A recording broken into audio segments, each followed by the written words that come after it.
Hey, what's up, guys? It's Shaq, and in today's video, let's do that again. Hey, what's up, guys? It's Shaq. In today's video, we're gonna be talking about straight pipes. So, the car I'm in right now is currently straight piped, and that means it has the cats still in there, just the mufflers and the resonators are out. So pretty much the exhaust is headers, cats, and then from there on, it's just a straight pipe, and that's what a straight pipe is. You know, some people would say a straight pipe is when the cats are out too, but you know, in this case, it's just the mufflers and the resonators are out. So just for the sound, the car is straight pipe. Now this is a 5.7 liter V8 Hemi engine inside, and the car is fucking loud. So in this video, I wanted to talk about straight pipes and, you know, what you should know before you straight pipe your car or before you get a straight pipe car. So the first thing is, if you're, you know, this is pretty much why you shouldn't get it. So I'm just pretty much shitting on straight pipes, but in reality, they're really fucking nice. They're really cool. And you know, the main thing about this video is if you're daily driving your car, I don't recommend it at all. And I just want you to consider the things we'll go over in a little bit.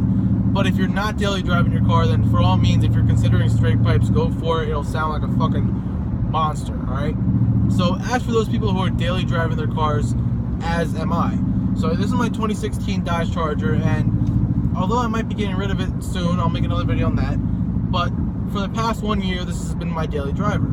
And I've straight piped it about, I would say about 6-7 months ago I straight piped it. So stock, this car is really quiet. Even though it has a 5.7 liter V8, the car itself is very quiet. So I had to do something. I'm like, listen, I didn't get the V6 because I wanted the V8. I got the V8, now I can't hear the V8. I gotta do something about it. So I looked at all my exhaust options, and everything was very expensive. So the cheapest exhaust I could find was like a minimum of $1,300 because the car was less than a year old. It was 2016 at the time, now it's 2017. So it was less than a year old. I didn't have too many options. A straight pipe kit from online would be $650. So I'm like, okay, what do I do? What do I do? And I ended up finding a shop that was willing to give me a deal of $400 flat, which consisted of $200 for the parts. It used 10 feet of straight pipe, and the metal itself costed $200, and $200 to custom weld the pipes together and, you know, do all the work. So I figured that was a good deal. 4 flat, no tax or anything, all cash. I'm like, all right, cool. I got it done, and my first impression was, wow, that's fucking loud. Mind my language, but that thing was loud. The car is so loud, you know. And I'm like, okay, well, you know, that's what I wanted, that's what I got. All right, cool. You know, I hope I don't get pulled over. And knock on some fake shit, but thankfully I have not gotten pulled over yet, and I don't plan on it, hopefully. But the thing is, you know, even though that was my biggest worry when I first got the car, is, hey, I don't want to get pulled over, I don't want it to be too loud. That didn't happen, but other things did. So here's what I'm going to warn you guys about. What things you should consider before you straight pipe your car.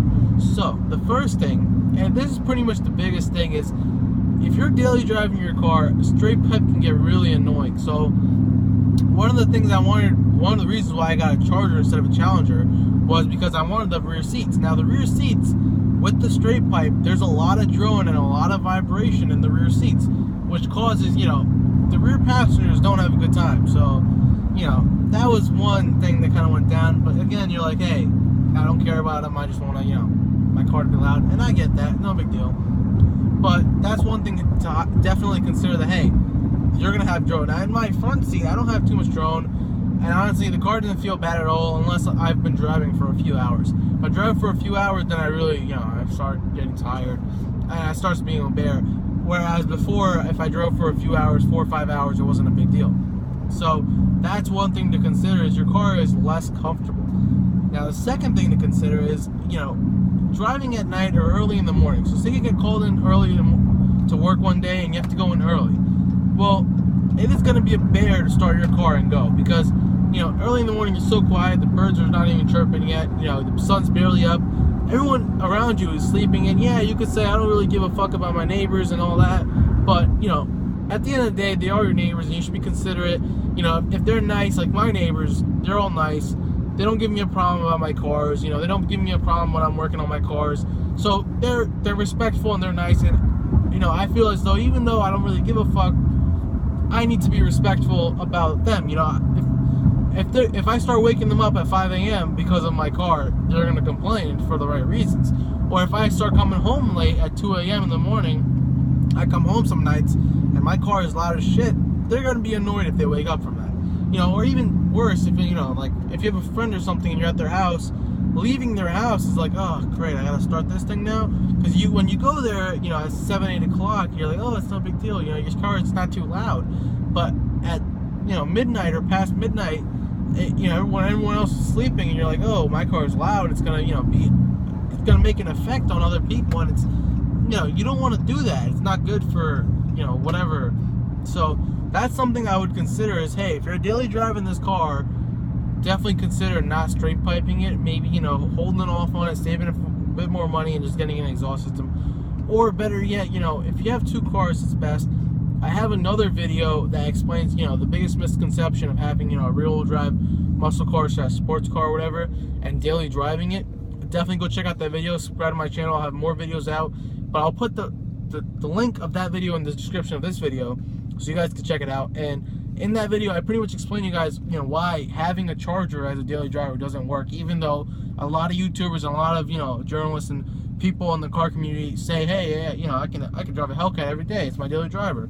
And I'm sure you can. I'm not going to doubt anyone. I'm not saying you can't, but it's just not practical. It's just not easy. It's just not, you know, if you're spending this much money on a car and it's the only car you're going to buy, definitely you should have ease of use, you know, like things I want in my car with leather, sunroof, navigation, all those good things, 8.4 True Connect, all those good things I wanted, you know, it's all for me, it's all for ease of use. And if I can't drive my car because it's too loud, or if I can't take, you know, a group of friends on a long trip because they're gonna be dying in the back with the drone, then the car isn't good, you know. Now, if it's your second car, not your daily driver, not your primary car, that's a completely different story, because, you know, then it's just, all right, I want to drive it today. It's no big deal, you know. So check out that video. And as far as straight pipes go, my message pretty much is to, you know, consider the downfalls of having a straight pipe, because there are a few downfalls, and they do add up after a while. You know, if you drive your car every day, you know, maybe you wouldn't drive, you know, a loud ass straight pipe charger to court one day. You know, if you got a ticket for speeding or something, do you really want to show up in that car? You know, come on, like think about it. Do you want to show up to church in, you know, a loud ass car? These are the things you need to consider when, you know, things like this happen. So I considered them, and you know, that's the conclusion I've came to. So I wanted to share with you guys, and that's about it, guys. I hope you guys enjoy your car, whatever it may be, if it's straight piped or it's not, whether it's a Hellcat or, you know, a Prius, whatever you got. I hope you enjoy it, and you know, that's what it's for, to enjoy it. But you gotta ask yourself, are you gonna enjoy this investment you're making in your car, and is it worth it? You know, are you gonna have a hard time afterwards, or is it gonna be fun? So that's all you have to ask yourself. And if it's fun, if the answer is, hey, I'm good, then go for it. It sounds great. Like, I'll, you know, put my window down and give you like a little entry shot. My car sounds so fucking nice, but you know, it is what it is. So it's something to consider. And hope you guys enjoy your day. Like I said, if you have any comments, feel free to comment, like, dislike, whatever. Subscribe for more videos, and check out the description for my other videos. It's definitely worth checking out. If you're watching this one, you probably want to watch that one. So go give it a thumbs up and check it out.